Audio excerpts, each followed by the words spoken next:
Folks, welcome back. Another week, another exciting time.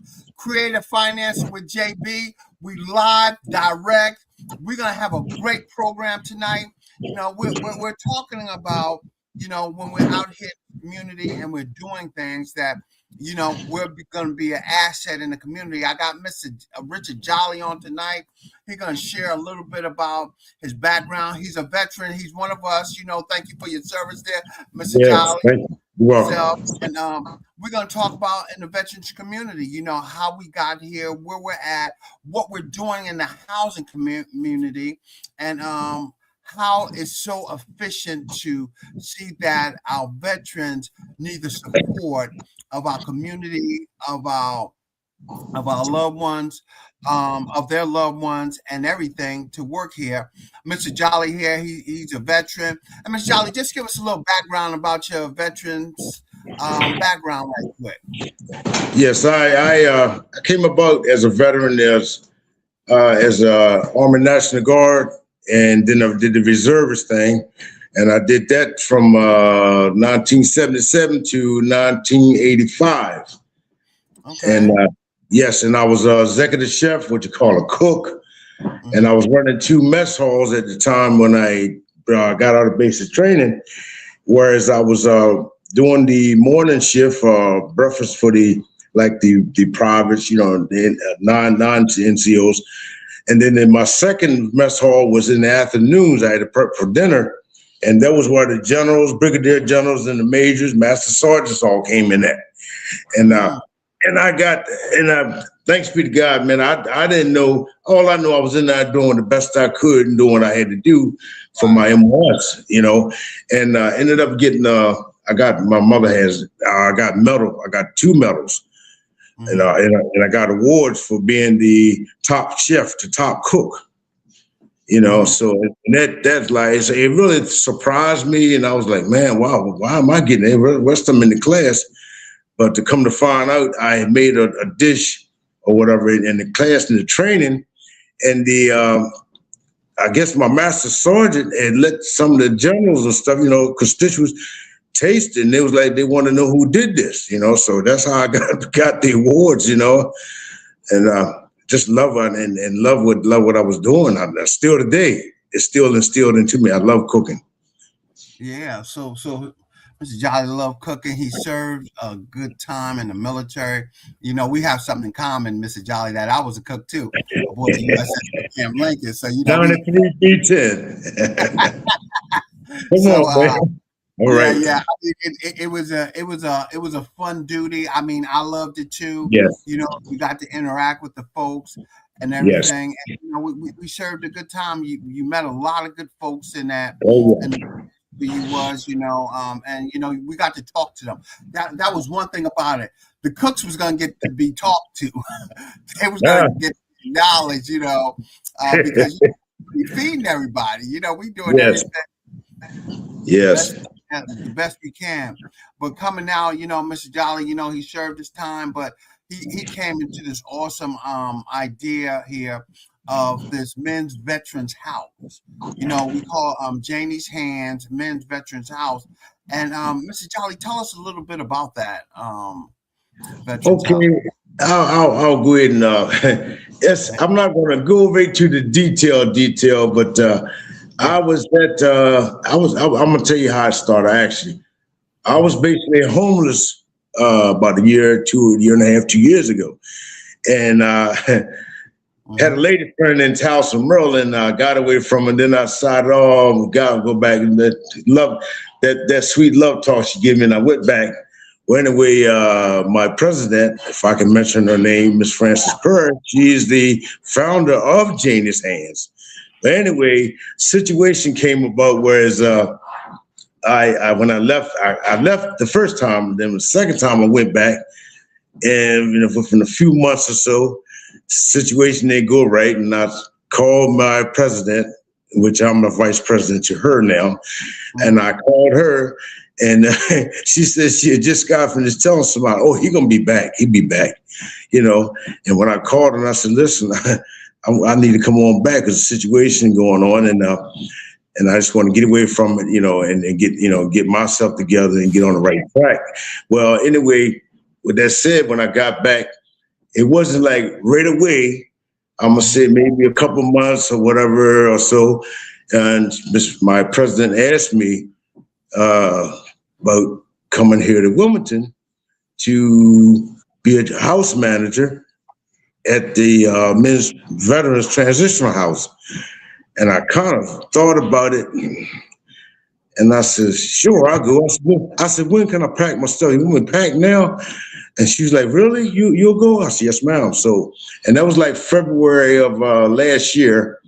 And thanks be to God, I had a little turmoils here and there, which is kind of normal. You're always going to have one that wants to really not comply or do things the way they want to do it, because there are rules, and they're not strict rules. They're just little itty bitty rules that you got to abide by. So, and I've been here, and I love what I'm doing, because I've done this sort of not a transitional house, as to say, because there is a difference. Back in say 2007, 8, somewhere around there, I was working, but running 3 recovery houses in Dover, and running a 64-man shelter in the wintertime. Besides working, but I had a guy sort of under me. He was my assistant he was house leader, or whatever you want to call it. Wasn't house man, but house leader. And he would, like I would leave out, say 3:30, 4 o'clock in the morning, where he had the show until I got back in. And when I got in, I had my little strategy ways of going, checking the house while they was down at the office or whatever, getting ready for the late afternoon meeting. I would go check the house, make sure everything was done like it's supposed to be, like the chores, house was clean, beds was made. So, like I said, I got a knack for it, and I really love doing what I'm doing, because I have a give back, and it's a gift. I think it's almost saying it's a thing. It's a gift, and I feel like it's my purpose, if I can say, where my Lord and Savior got me at today, doing what I'm doing. I love it, man. I guess I can say I get excited, but I have that vibrant thing where it's just, I'm there to help people. But then I have to be mindful too of situations, of different ones that come in. Everybody don't have the same aspect of a mindset. So I have to be mindful. And by me going through some things in my life, dealing with not thinking I needed a mental health therapist, I went through it. I said, man, the first time I heard it, I said, man, ain't no wrong with my mind. It was like, no, just go down, sit down and talk, whatever you got that's inside of you that's bottled up, man. That's what this session is for. Your insurance is paying for. And I did. And I was glad I did. To this day, I'm really glad I did, because they helped me to open up and realize some things that I was holding and let it go. And so then I started to help others, started helping others, just out of the ordinary, sort of got a kick in the face, slap on the head, and whatever you want to call it. But I stayed humble, and humble as I am today, like I said, I'm not holy endowed, but I do go to church, and I believe in God, man. And at the same time, I don't play. If that, like I said, there's rules. These rules are not just for the veterans that's here. The rules are for me too. I'm not exempt. Right. So, and I try to stress it to them, but you got some that may want to think that he's a little mama's child, I'm gonna say, or he's getting babied, he can get away with this. No, it's not even that. I don't get away with anything. I have an overhead over top of me. So if I was to even think about trying to be slick, I'm gonna say, and try to do something underhanded, trust and believe, it's only gonna hurt me. So what I'm going at with that is, anything we do in life today, including myself, been there and done that. That underhanded stuff, man, it doesn't get you anywhere. It puts you further back into a bad way, and then you wonder how you got there. Why is my life the way it is? That's a question I had to ask myself. Everybody's not alike, But if some was to think on that kind of term, how did I get here? Pump the brakes and say, look, man, you know what? I need to find out what's going on here, man. Why am I like this? Why am I doing this? Why am I, we don't, don't get me wrong what I'm going to say. I feel my heart goes out to a lot of the homeless folks, even out here in this weather as it is right now. My heart goes out to them. But at the same time, it's like I said, I've been there too. I've been there. Trust me, I've been there. And then, so tell us a little bit about Janie's Veterans Men's House. So what kind of support do y'all offer there?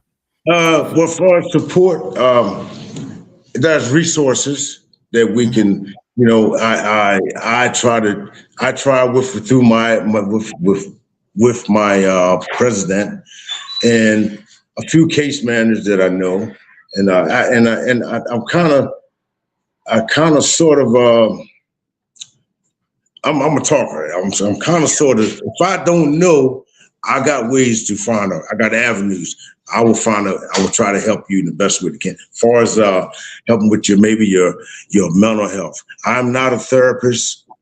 I don't have a degree in anything of that sort. I'm waiting now to hear from to get in my training for a peer support counselor. Well, peer support associate, I'll say. Because I've done this and I've had many people tell me, said, man, you'll be a good motivation speaker, man. And I've done them things, even in churches, motivating folks, and peer support. I have been called on by some counselors. Hey man, look, I need you to do something for me, man, because listen, you're good at kind of talking to folks and getting to them and letting them know, find out what it is that's bothering, what they may need, or something like that. So I don't put my foot on a person. And when I'm talking to a veteran, I give the eye-to-eye contact. I give eye-to-eye contact, and I don't cut them off.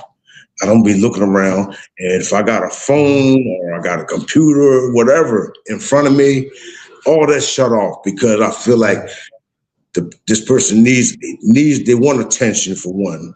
They want somebody to listen to. And then on top of that, so I like I said, I've been there. But like I said, as far as what do we do?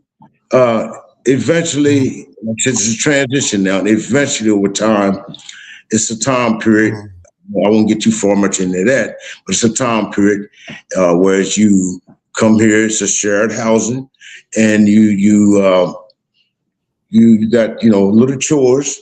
Just keep your room clean, because I have OCD. I'm gonna tell you, I have OCD, but same time is that don't mean for the next person to really jump in there, because I might walk through here, clean this floor up in another hour, and before I go to bed, I might come through cleaning again. Just saying, but but it's a thing where it's a transitioning thing. When transitioning comes into getting you acclimated, getting a veteran back into the lifestyle of having their own efficiency apartment, whichever it may be. And so this here kind of is giving that person, okay, man, this is the things that they offer me, and they're helping me to get here, and I can't go too far and too much of the situation of helping as far as money wise or anything like that. But it's a thing where I know for a fact that I had one young guy, matter of fact, real young guy, man. He was about 20-something, and he was here for about 3 weeks. I didn't stay on him, but I guess he felt that, he felt me helping him. He felt me when I told him, whenever you come here, I have an open door. I don't care if it's 2 or 3 o'clock in the morning. You're feeling some kind of, come knock on my door. That's what I'm here for. But I'm so proud of him and he comes here, call me sometime, but he comes around and he stays maybe a couple minutes away from me. And, I text in with him periodically, not just let him say, okay, man, he's gone. He got his own place. No, I don't forget it like that. I still check. and keep him encouragement. But younger, he was there, like I said, about maybe 3 weeks and got his own apartment, man. Nice apartment, complete remodel. But this is the things that's offered. You get a case manager. All your documentation is up to par. You get a case manager. And the main thing is, I kind of stress to some of this, make sure this is really relative to me. Call your caseworker once or twice a week, if not twice a month, at least. So you're letting them know that you're active and you're really serious about them helping you. Be upfront, because nobody wants to be lied to, or that manipulation thing. I'm gonna say, because if I'm not manipulating you, I have respect for you. I would need respect back to me. But the manipulation doesn't get you anywhere but stuck and still in the same rut where you at. But then the thing come out to where and this is something I've done and I learned. Man, look at that pointing you doing. But look at the 3 or 4 fingers pointing back at you. So I stressed it to him, but like I said, it's a good program. It's a good setting of transitioning. Like I said, it's a little different from recovery, because recovery has got some stricter rules. I do know that, because I ran 3 recovery houses. But this is like we don't have a curfew, but be respectful of the house, the other tenants in the house, or veterans in the house. Be respectful to yourself, and I look at it like this: we're all a big family up in this house. Right. And tell me this, Mr. Jolly, are y'all all veterans that's in the house? Yes, sir. We're all veterans here, and it's like I say, some things that you may have tried or may have given up on, as far as the VA helping you. There's a lot of resources, and I found that out for myself just a couple of days ago, because I was kind of sort of denied of something, and I didn't understand the situation at the time. Then when I didn't give up. Up until, like, say, a couple of days ago. Man, thanks be to God, man. Here I am. Basically, got in contact with the right people, and now here I am, just ready to get just what's solely due to me as a veteran. But like I said, I've been there wanting to give up, because I'm like, oh man, the VA, man, they this thing and do this. That's a problem that some of us have as veterans. It's either the pride, or we just feel like because the fact is that we've been, or they've been, denied of stuff, and it's tried, and they're like, I don't know which way to go now. I just give up. Giving up is not a good thing. The word can't is not a word in my vocabulary. I said you can. You never say it can't, because if you haven't tried something, you can't. You can't be saying I can't. So I try to give them that encouragement. And the more I encourage each one of these gentlemen in this house, whether they believe it or not, and I do tell them, I said, man, I appreciate all y'all, because a lot of times, y'all encourage me, whether you know it or not. You keep me going strong, and my humbleness is in a great way, So, and I put myself in their shoes. Here's the thing I want to iterate too, that when some of the veterans I know that they come around and they feel like somebody done disrespected them, or look at them in a bad way, like they don't deserve anything. We all deserve any and everything we can get, but we have to put that pride aside, step out on faith or whatever, man. Just challenge that thing and say, you know what, man, I'm better than this. I'm gonna get my life together. Gonna get me a place of my own, whatever it takes, whatever they got to offer me. I'm not gonna turn it down. I don't care how long it takes, and I stress that to them. If things don't happen overnight, it may be 2 months, 6 months down the road, put your faith and trust in that, man. Just keep striving on. Don't give up.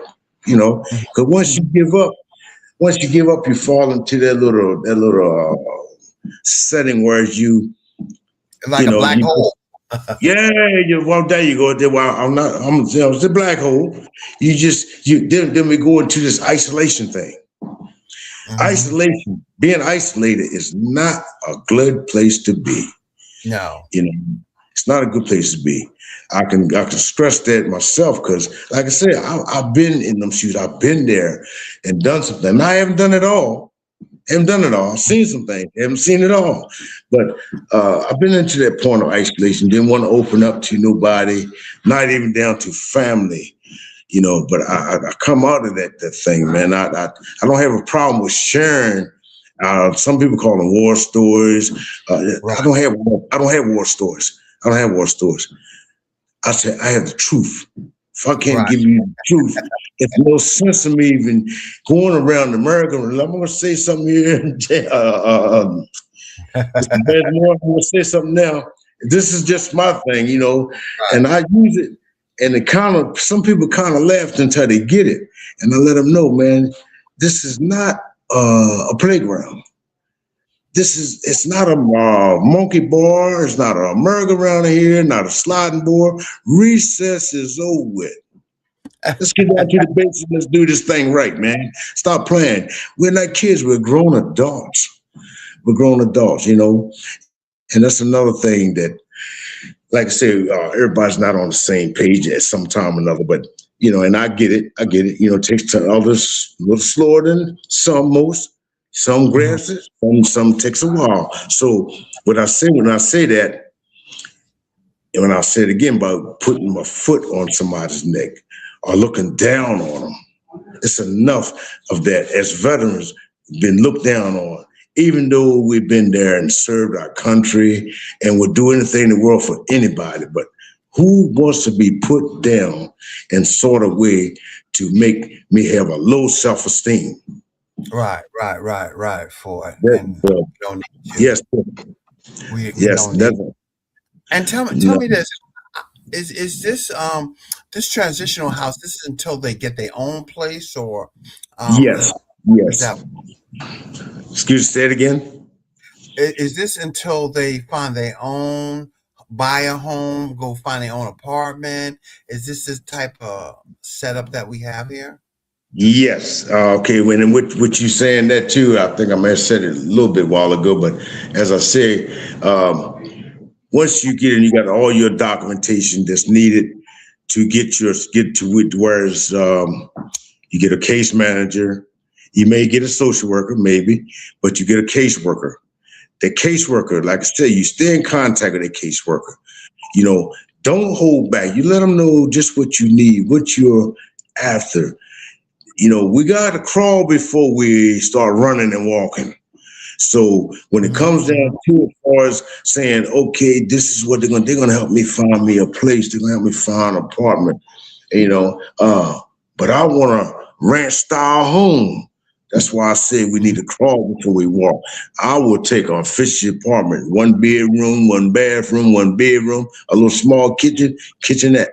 Other than that, I don't need to try to go out there and be that big guy showing off, being short.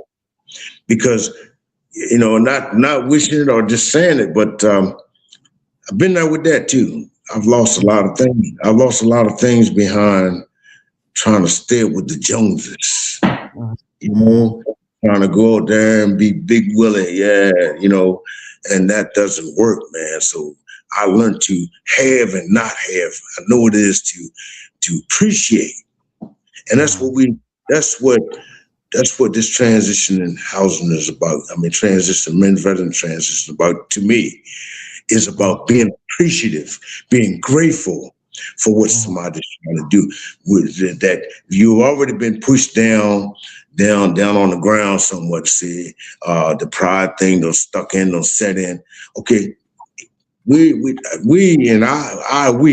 try to build you up to get your mental back on track, where it's that now, okay, I can do this. I can do this. I am worth something, and get you affiliated, like I said, get back out in society on your own, but in a pleasant area or living, which is not too much too great for in some places, but it's all on the individual as a veteran of how, with say you leave here to transitional and you get your own place.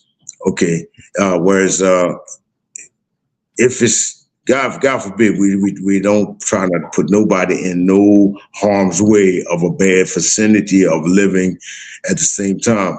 But it all stems on me as a veteran or them as a veteran to look at the setting, observe where you at, speak and keep moving. If you go into the setting where okay, seems okay, it may seem like this, but don't put yourself out there in the public eye saying, I'm Jewish. Hey, I just moved here. Boom, boom. Because everybody you meet and see is not your friend. They ain't going to be your friend.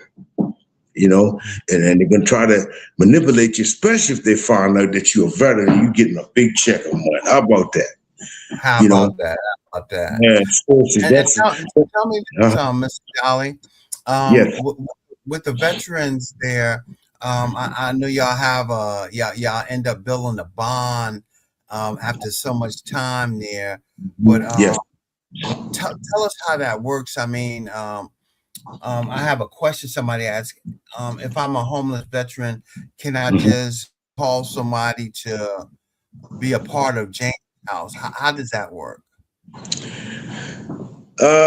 If they're a veteran, say they're living here and then they know a friend or a veteran friend and they want to try to help them as well as help themselves. Okay, there's channels that have to go through. Like I said, me as the vice president and my president, Miss Perry, they can come to me. Then okay, it's not for them to go and try to do the footwork there. Okay, because we have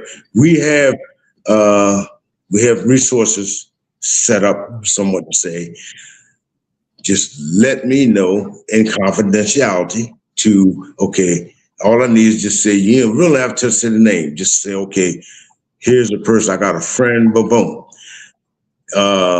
They want to get into the Men Veterans Transition House. Okay. And if need be, I would try to at least accommodate them some kind of way, along with my president, because I don't do anything without her know about. That's great. And I respect that. I respect her with that because it's that we have. There's not business is business. It's not that I can make decisions, but I still have overhead. I still have to recognize who's over me. Doesn't mean just because I'm the vice president that I can make the decision without letting her know. No, it doesn't work that way. So I have to, if it came down to that, I would definitely say, okay, let me get back with you. Maybe give me a day or two, and then I'll touch base with her, and if need be, and if it's a phone number, like I said, they don't have to give me the name. Give me a phone number, and then boom, I'll give it to her, send it to her, let Miss Perry go and say, okay, I'll check this out for you, And that's how we do. We try to stay working along with each other, not against each other. It doesn't work that way. And my hat off to Miss Perry as yes. We know her heart is into this, making sure the veterans have a nice transition to a warm home, a place to stay. And her passion is to make sure we help them veterans. So folks, you hearing it out there, that we're focused towards making sure that we have these resources for these veterans that's going to be available. Yes. And we have a workshop for all our listening audience on February 28th in Milford, Delaware, where we're going to be able to provide some resources, some tips. We're going to have some folks to talk through this.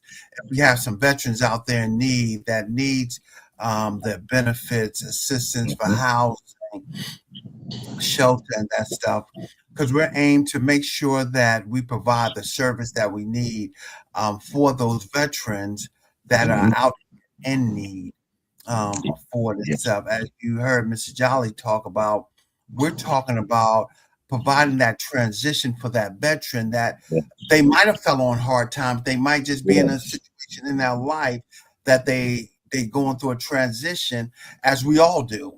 And that transition, we have to know that we have resources here to help you, to guide you through it, to get you where you want it is, to have a roof over your head, a place to sleep, some place where you can get a nice warm meal when you need it, and just keep moving forward. And Mr. Jolly, tell us, with the veterans here, you done met a lot of them. Give me some of your most valuable stories you probably have with some of these folks that made this big transition, and now look at them. Have you? Yes. You kind of what you say now. I couldn't get that last part. What kind of? Tell us some of these success stories you done seen with these veterans that have came through these type of programs. Oh man, okay. I'm gonna try to be discreet with some of it, but I've had some trials. I'm gonna call them little awkward situations I was put in, somewhat to say, where like I said before, I may remain humble. Even though I was called out, side of my name called out in another bad way. And I had to look at it and I said, it's not even really, I had to think about it. At one time I thought, this person don't like me. Then I was like, no, it's not that. It's not that. It's not that they don't like you. It's just the ideas that some people don't want nobody in leadership. They don't want to be told what to do. And I don't do that. I don't tell them what to do. We don't do that. It's a thing where we're here to help you, not ball down on you. So, yeah, I had some experiences with, like I said, 2, 3, maybe 4.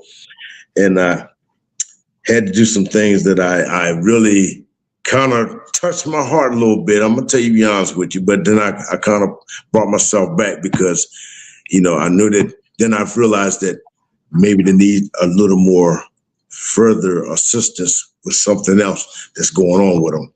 And I had, and with my president, Ms. Perry, and we talked some things over, and this is what we did. We got them to the places where they need to go to. And I had one, oh man, I got to speak about this one.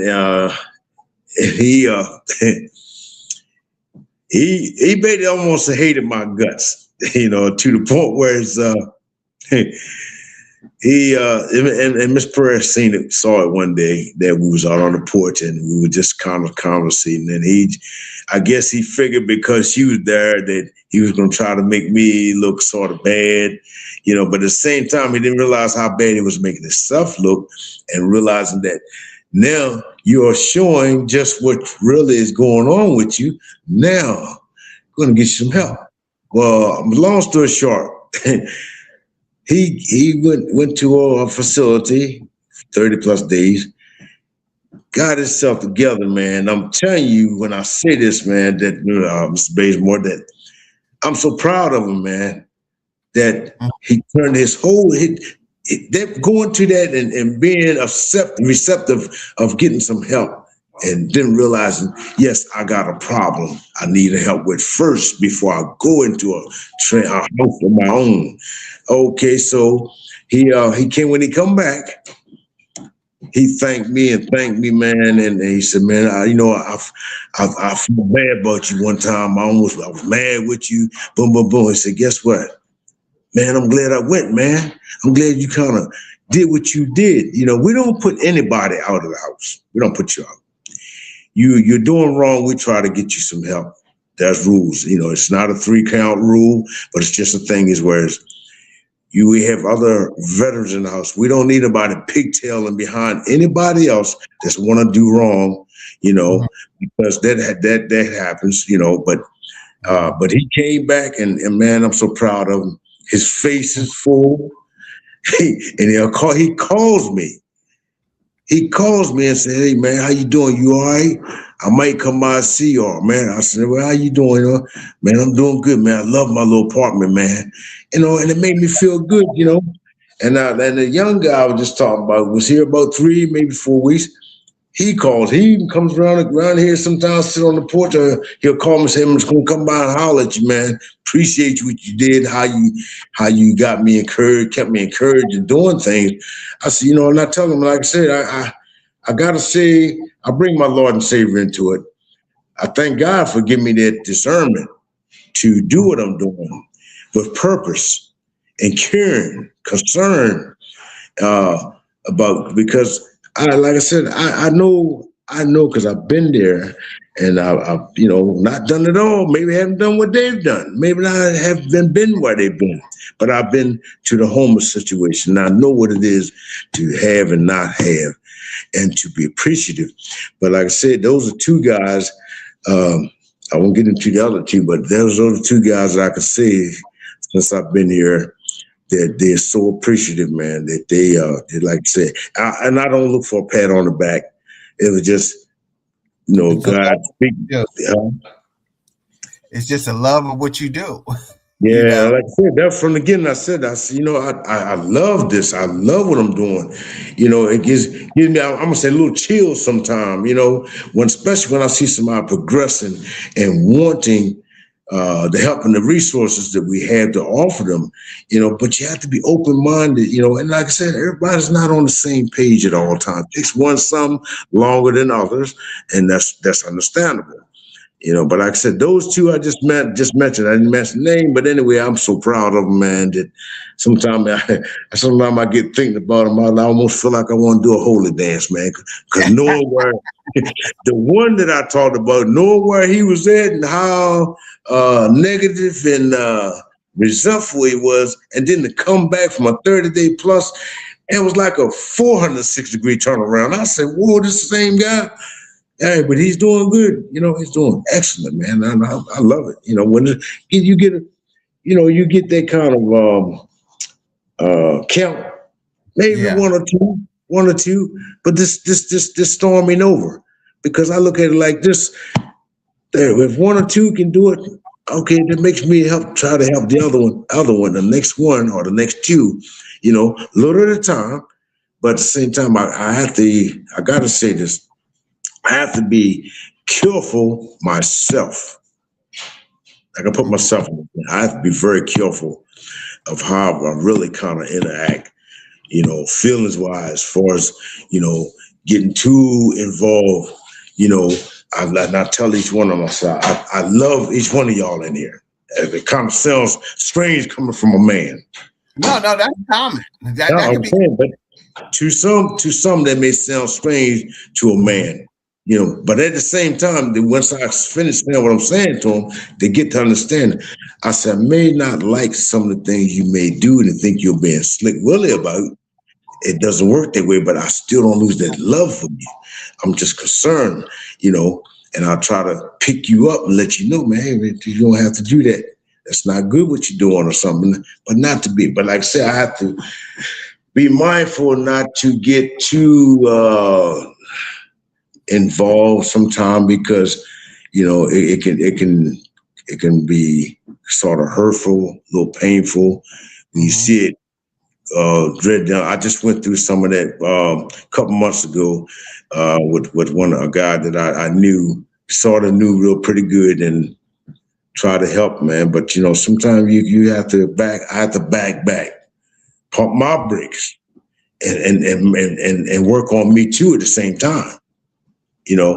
So that way, what I'm saying when I say work on me, I have things, not issues, but I have things too, as the house manager, as a vice president, and I have things that I have to keep in mind, that don't get yourself too involved, but get If I'm saying this right, don't get too involved, but get involved. Oh, yeah, for it, and You know what I'm saying? that makes a Yes. lot of sense there. Yeah. What you saying, for Yes. it, and tell us this: how long have you been doing this type of work? You know, working with the veterans and Like I say, I got here at February last year. February this year be a year, just a year. mm, Yeah, like I say, but it stemmed from and for I got to give her the props, and I know she probably said, "Well, you ain't got to do that." I know I know how you are, but I got to give her her props, man, because absolutely, she Miss saw, Francis is humble. Miss Yeah. Francis saw, she saw something in me at one Mm-hmm. time or another that I really didn't see. That I Mm-hmm. really didn't see. And then when we kind of talked about it and she told me some things, and I said, wow. And she really didn't know me like that too much, but she had the spirit of the gift of God to say, I'm not going to let this guy go. He's coming back. I got something for him to do. And, she didn't pressure me and say, I want you to go to Wilmington and run this house because I was in Dover. She just asked me. And I said, okay. I said, let me think about it. And I told her, I said, well, when you want me to pack my bag? You want me to pack now? And I said, I'm ready to go now.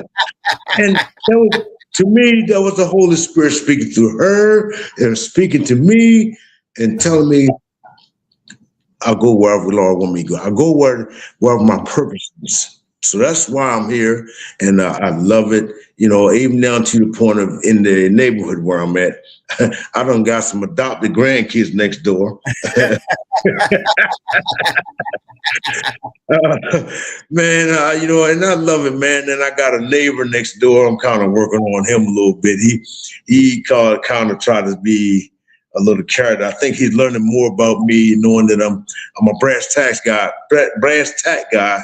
When it really come down to it, I don't have time for a whole lot. Like I said, recess over. Don't be playing with me too much because I'm not nothing to be played with. I don't have the attitude of I don't have that kind of attitude, and I'm like, say, I'm only human, and I pray all the time, Lord, just continue to give me the humbleness, the faith and the patience. Patience, give me more patience, more abundantly, because every day is not a good day. It's not going to be a good day. Every night's not going to be a good night.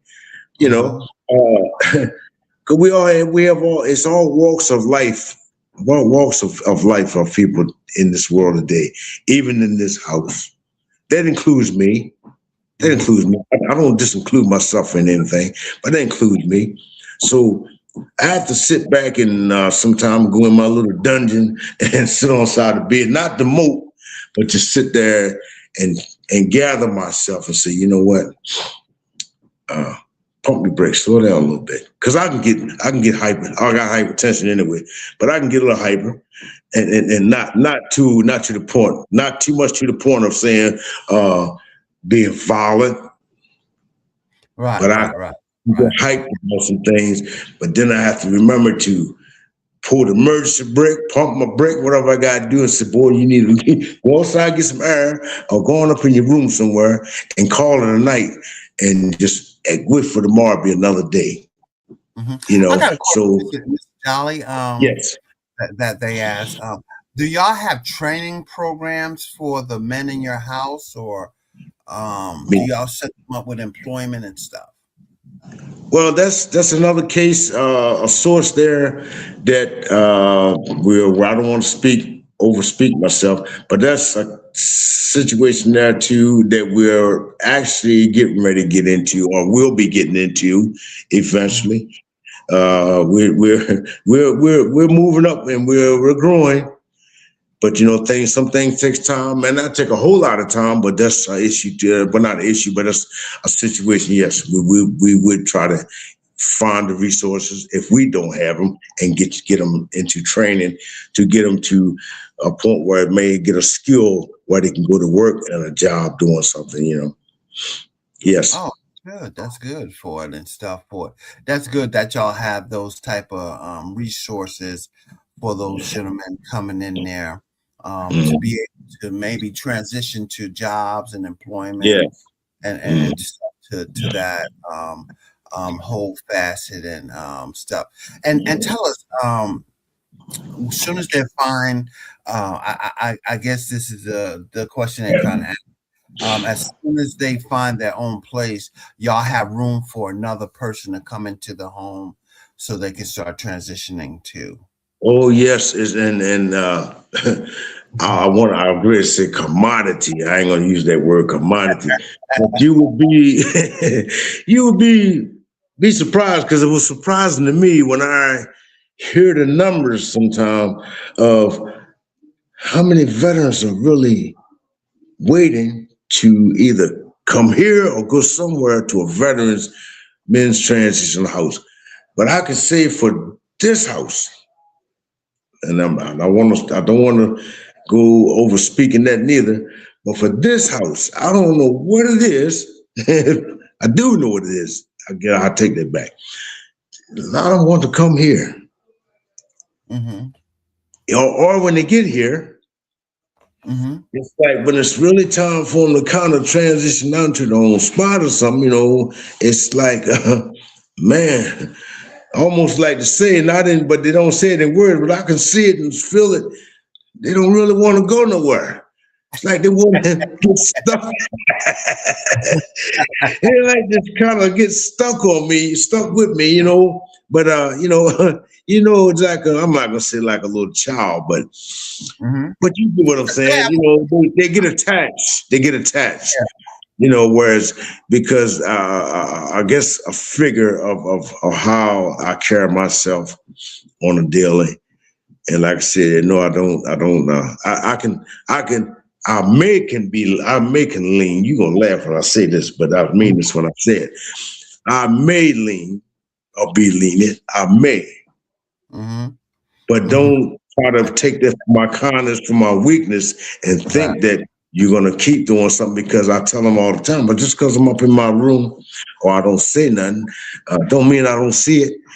When I say something to you or speak about it in general to you, you be looking like, well, he wouldn't know where I was around. I tell him I got eyes in the back of my head. I see through walls too.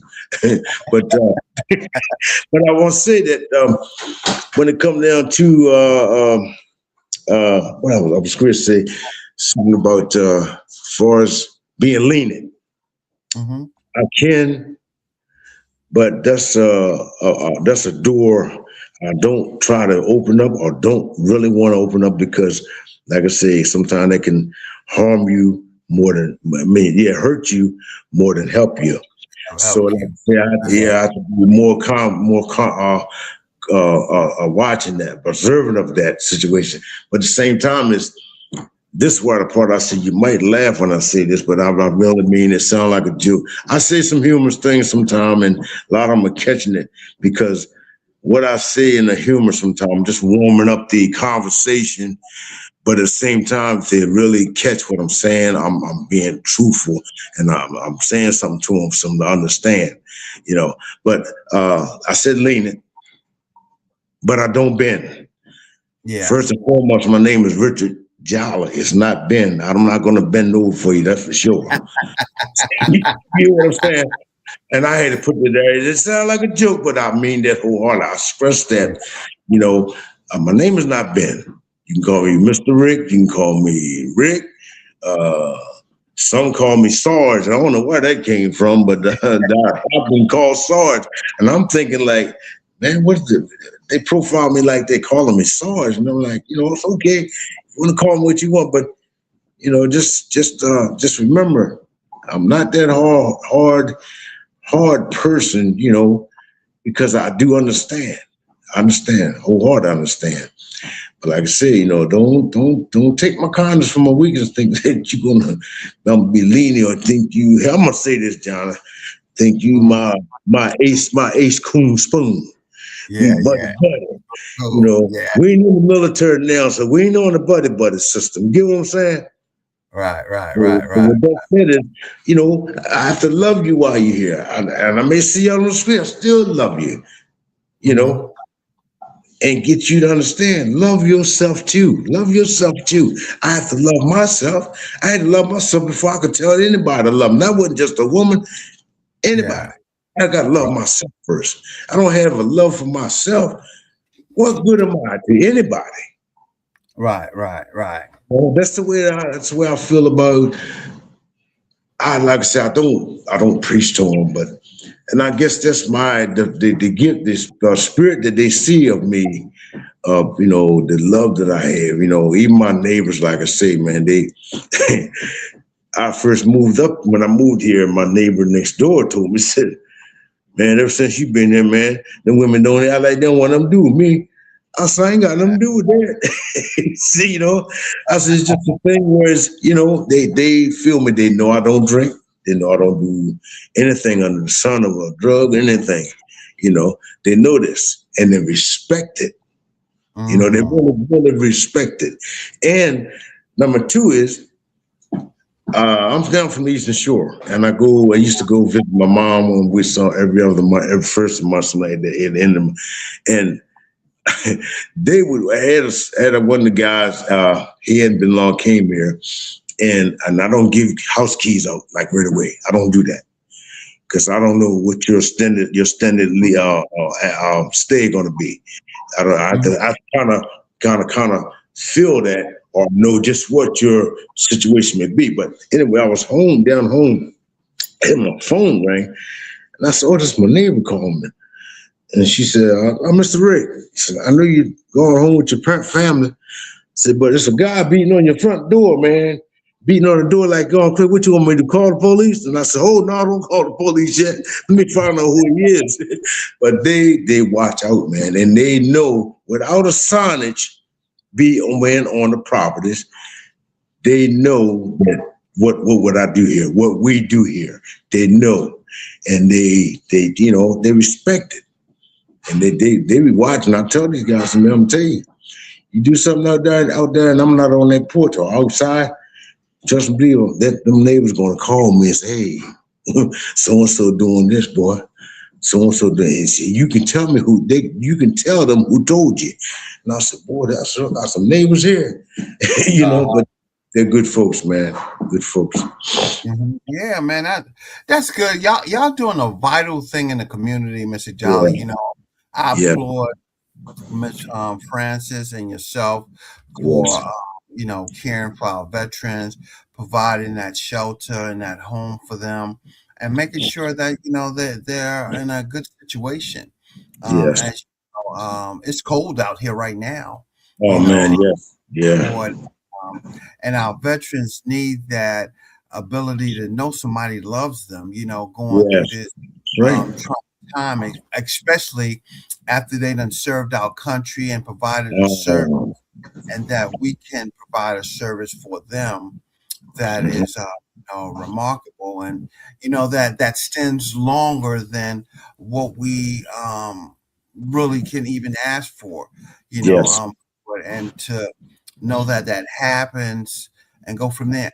And tell us this: do y'all accept donations? Somebody said, do y'all accept donations or anything like that? We I can answer that. I can. I mean, if it's according to what I imagine, it'd be according to what the donation would be. Right. Because right now, far as I'll put it this way: if it's donations, say for example, if it's donation of say sheets, blankets, or pillows, you know what I'm saying? I try to provide much. We try to provide much as we can, you know. But we're getting to the point now whereas we're going to be able to have this stuff accessible for them, you know. Mhm. But yeah, if it's a donation of pillows, sheets, yeah, yes, but etc. What about clothes? Welcome, But for as I want to say, because I don't want to go ahead of it. But Right. far as if it's a check or a money situation, uh, Mhm. I would have to check with my president on that. For real, I don't want to speak turn and say one thing, then it's not that. You know what I'm saying? Right, right, right, right. For that stuff, and that's good. And audience, if y'all have those questions, y'all can just call me and let me know. Say it. Right. Okay. Yes, I will. Yes, indeed. I want to say to Mr. Bazemore that I like to say my president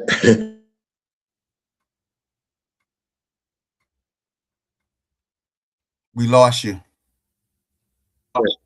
Oh, what happened there? Yeah, I got you. Unmuted my mic. Hold on. Yeah, you got me? Yep. There we go. Mm-hmm. You got me? You got me now? Yeah, I hear you. I hear you. Okay, I was gonna say business is business, no matter what somebody else may think. And like I said, when I call her my sister, out of my respect her, and she respects me a lot. And I'm gonna tell you straight up and down. if I gotta say it, I don't know whether she's listening now, but I want to say it to her, and I appreciate it. Whether she think not, some maybe not thinks that she haven't said it, haven't shown it, but trust me. You let me get out of line, I guarantee she's gonna scrape me out too. I'm gonna tell you that. I love it. Kick, give me that kick. Be that mule sometimes. The boy, I'm going to kick you. You're not gonna go, and you're gonna. It's not that she means good. She wants me to do mean good and do good, and I love that push. We all need a push in this world. No matter, I've heard some people say, "Man, I don't need you. I don't need her." We all need somebody at some time or another, But I want to say this. I don't know how much long we're gonna be on, but I want to say this before I forget that I give her a props. Even though she's Miss Perry is a lady, is a woman that she's been doing this. I won't say get into it too much, but she's been doing this for a minute. This is not her first rodeo. She's been doing it for a minute, and she loves doing it. She loves doing it. She has an app for it, a net for that, and she'll do anything for anybody as much as she can. But don't get it twisted and think you're gonna try to manipulate her and try to go over top of her head and do something out of the ordinary. She's not gonna come at you in a nasty way. But she gonna come and let you know. Don't try that. I've been there and done it, and I know what you're up to. You know what I'm saying? And I love that. But I want to go and say that we've given her props. There's the board members. I haven't met them all. The board members, I got to give them their props too, because they do some work behind it, above and behind everything too, with us. And then there's like the administrators. We have I'm gonna say the caseworkers that we have, some of them, some of the social workers, even down to I knew a guy that set the VA up in Wilmington, Ellesmere, and I hadn't seen him since 2008. So he brought somebody here one day, and the guy was telling him who it was. Well, they was telling him who I was, that to meet when they get there, that you'll meet who the house manager is. And when I saw him, he saw me, and he looked at me. He said, Rick Jolly. And I looked at him. I said, who's this guy? I don't know this man. Then when he went back, says 2008, House of Pride in Dover, Delaware. You was the running 3 recovery houses down there. And he works at the VA and then emerged from the Ellesmere. Hadn't seen this guy since 2008, but this man, then when I realized, looking at him, and after he said his name, I said, oh my goodness, man. So you never know in this world who you're gonna need or who you're gonna meet. You might not see him. I might not see him for 10, 12 years. But this man, who remember me, remember how I was and what I stood for and what I did back then. And it's not a brag or boast. It's just that, and man, you come a long ways. I remember you way back then working a job, running 3 houses, and I told my man, so now him and I, if he's got something going on, he got a veteran that's there at the emergency room, he'll call and see if I got in the room or see if we got in the room. Or he even touch base with Miss Perry at times too, besides myself. And he's good, man. He's, all good guy. He tells me all the time, man, I don't want to just put things out there on you. I know you got an overhead. And he says, now respect that. But he's there, man. I can call him anytime, say, man, I'm looking for so-and-so. Have you seen them? Bye-bye. And, you know, man, we converse, you know. So it's a good thing. It's good knowing people, man, that's there. Yeah. For you. Mr. Jolly, I want to thank you so much for participating tonight with us. Yes. And being able to go through this whole time, man. We appreciate you and Ms. Francis. Yes. Doing here in the community for the veterans. And hats off for Danny Stan for all the hard work. But folks, we have reached the end of our time. Yes. I want to thank you for attending tonight, and keep in mind that any veterans out there that's going through time, please reach out so we can find some resources so they can be the best they can be. Folks, until next time, Creative Financial with JB. Thank you again, Mr. Johnny. Y'all have a great evening. Yes. Yes, thank you. You have a good evening too. Yes.